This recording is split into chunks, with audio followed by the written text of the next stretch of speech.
আসসালামু আলাইকুম সুপ্রিয় ষষ্ঠ শ্রেণীর শিক্ষার্থীরা, কেমন আছো তোমরা? আজকের ভিডিওতে আমরা তোমাদের বইয়ের ১৬৬ পৃষ্ঠার যে ২ নম্বর অঙ্কটি রয়েছে, ২ নম্বরের যেই ৬টি প্রশ্ন রয়েছে সেই ৬টি প্রশ্নের আমরা সমাধান করব।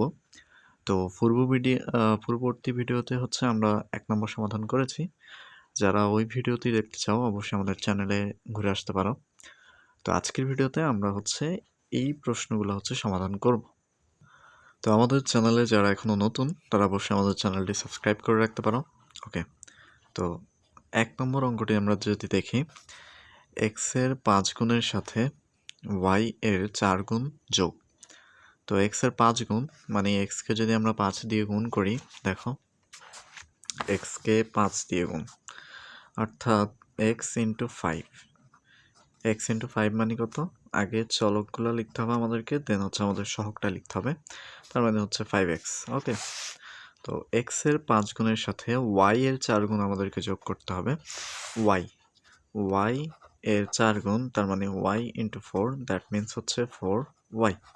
তো আলটিমেটলি আমাদের রেজাল্ট কি হচ্ছে?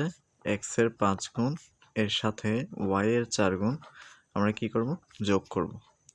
এটাই কিন্তু আমাদের 1 নম্বরটার সমাধান। ওকে, তো আশা করি বুঝতে পেরেছো। এরপরে 2 নম্বর যে অঙ্কটি সেটি হচ্ছে একটা সংখ্যা দ্বিগুণ থেকে অপর একটি সংখ্যা 3 গুণ আমাদেরকে বিয়োগ করতে হবে। তো সংখ্যাটা কত সেটা আমরা জানি না, অপর সংখ্যাটি কত সেটাও জানি না। তো সেক্ষেত্রে আমরা কি করতে পারি? আমরা হচ্ছে ধরে নেব। তো আমরা লিখতে পারি, ধরি একটি সংখ্যা হচ্ছে আমাদের কত? ধরি একটি সংখ্যা হচ্ছে আমাদের কত? এক্স। আর অপর সংখ্যাটাকে আমরা কি ধরে নেব? অপর সংখ্যাটাকে আমরা ওয়াই ধরে নেব। ঠিক আছে? তো আমাদের প্রশ্নে আমাদেরকে বলা হয়েছে একটি সংখ্যার দ্বিগুণ, অর্থাৎ আমরা এক্স এর দ্বিগুণ বের করব, আর অপর সংখ্যাটা আমরা কি ধরেছিলাম? ওয়াই এর 3 গুণ আমরা বের করব। তো এক্স এর দ্বিগুণ যদি আমরা বের করি, তার মানে x into 2 is equal to হচ্ছে আমাদের কত? 2x। আর ওয়াই এর 3 গুণ যদি আমরা বের করি, ওয়াই ইন্টু 3, তার মানে হচ্ছে কত আমাদের? 3x। তো প্রশ্ন অনুযায়ী আমাদেরকে বলা হয়েছে এক্স এর দ্বিগুণ থেকে ওয়াই এর 3 গুণ বিয়োগ করার জন্য। তাহলে আমাদের বিয়োগ ফল আমরা লিখতে পারি, বিয়োগ ফল সমান কি হবে? এই যে এক্স এর দ্বিগুণ থেকে ওয়াই এর 3 গুণ হচ্ছে বিয়োগ, তার মানে 2x মাইনাস হচ্ছে 3y। এটা হচ্ছে আমাদের এই অঙ্কের সমাধান। ওকে, এরপরে 3 নম্বর, স্বপ্না দোকান থেকে প্রতি ডজন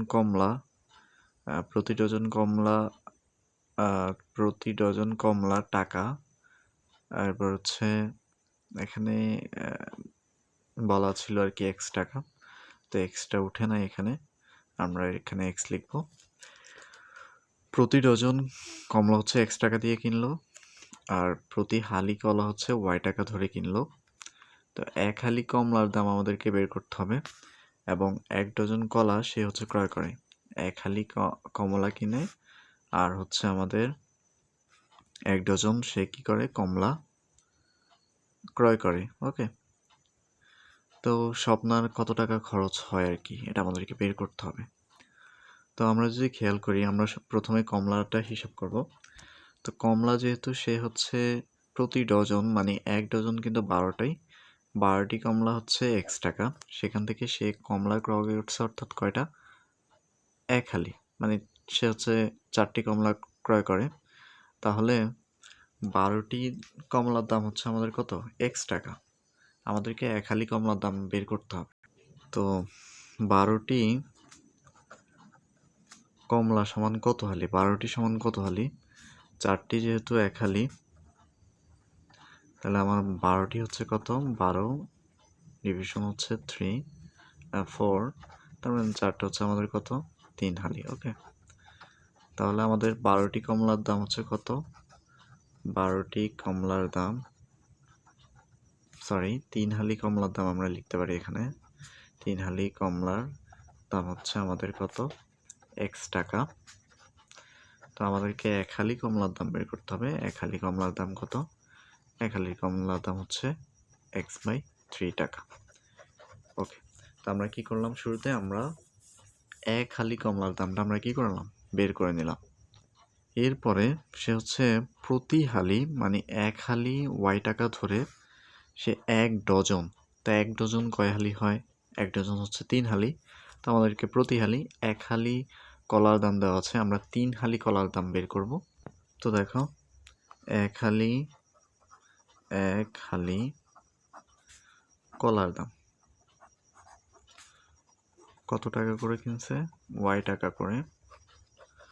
তো এভাবে সে কিনছে 12টি কমলা, মানে হচ্ছে 3 হালি সে কমলা কিনলো, কলা কিনলো। তাহলে 3 হালি কলার দাম হচ্ছে আমাদের 3 ইন্টু ওয়াই টাকা, তার মানে হচ্ছে কত? 3y টাকা।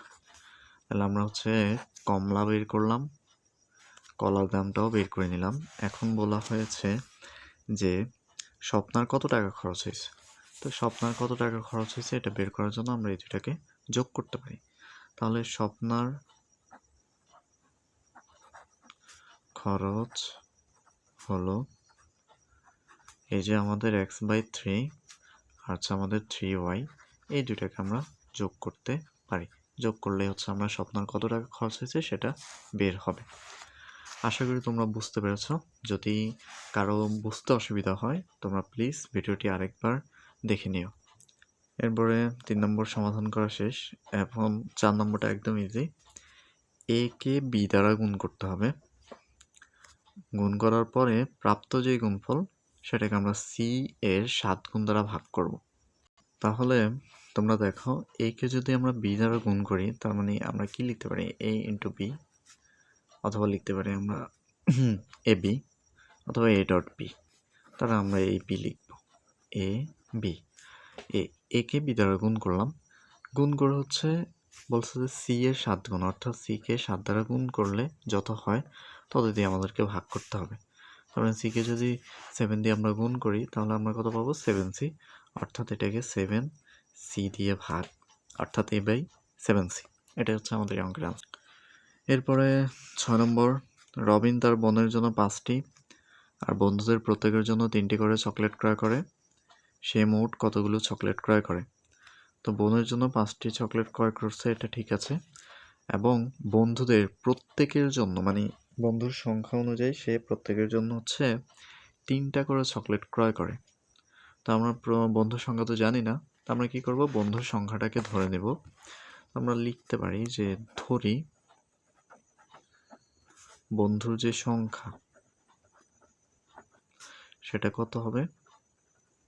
বন্ধুর সংখ্যাটা হচ্ছে আমাদের x। তাহলে সে মোট কয়টা চকলেট ক্রয় করে?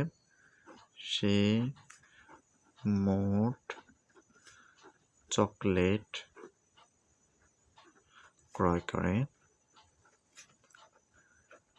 তাহলে বন্ধুর সংখ্যা হচ্ছে x, প্রত্যেকের জন্য হচ্ছে 3টা করে চকলেট ক্রয় করে, তার মানে x কে 3 দিয়ে গুণ করতে হবে, দ্যাট মিনস হচ্ছে আমাদের 3x।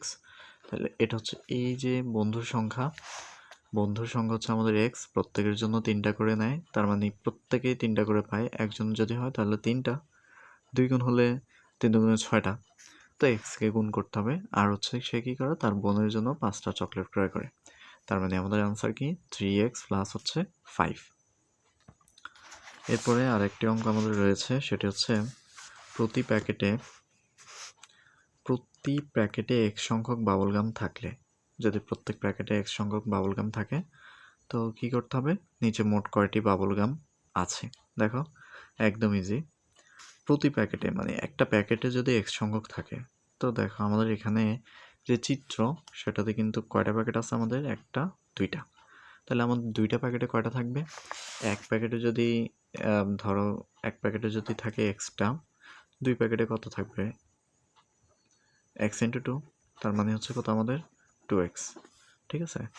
আর বাকি আমাদের দেখো এখানে আরও কিছু চকলেট আছে, সেটা হচ্ছে 1 2 3 4 5, তাহলে আরও 5টা চকলেট যদি আমাদের থাকে তাহলে এই 5টা চকলেটকে আমরা যোগ করব। তো এই যে এটাই হচ্ছে আমাদের এটার অ্যান্সার। তো তোমরা আর একটু গুছিয়ে লিখতে পারো যে একটি প্যাকেটে চকলেট হচ্ছে xটি, তাহলে 2টা প্যাকেটে চকলেট থাকবে x ইন্টু 2, তার মানে হচ্ছে আমাদের কত? 2x। তাহলে মোট চকলেটের পরিমাণ হচ্ছে কত? 2x কে 5 দ্বারা যোগ, যেহেতু আরও 5টা চকলেট আমাদের এখানে আছে তাহলে আমাদেরকে কী করতে হবে? আরও 5 দিয়ে যোগ করতে হবে। তো আশা করি তোমরা বুঝতে পেরেছো। যদি এই ভিডিওটি ভালো লেগে থাকে অবশ্যই আমাদের চ্যানেলটি সাবস্ক্রাইব করো, এবং যদি আমাদের পেজে দেখে থাকো তাহলে আমাদের পেজটি অবশ্যই ফলো করে রাখবে, যাতে করে নতুন নতুন ভিডিওগুলো তোমরা খুব দ্রুত পেতে পারো। তো আজকের ভিডিও এই পর্যন্তই। ধন্যবাদ সবাইকে। আসসালামু আলাইকুম।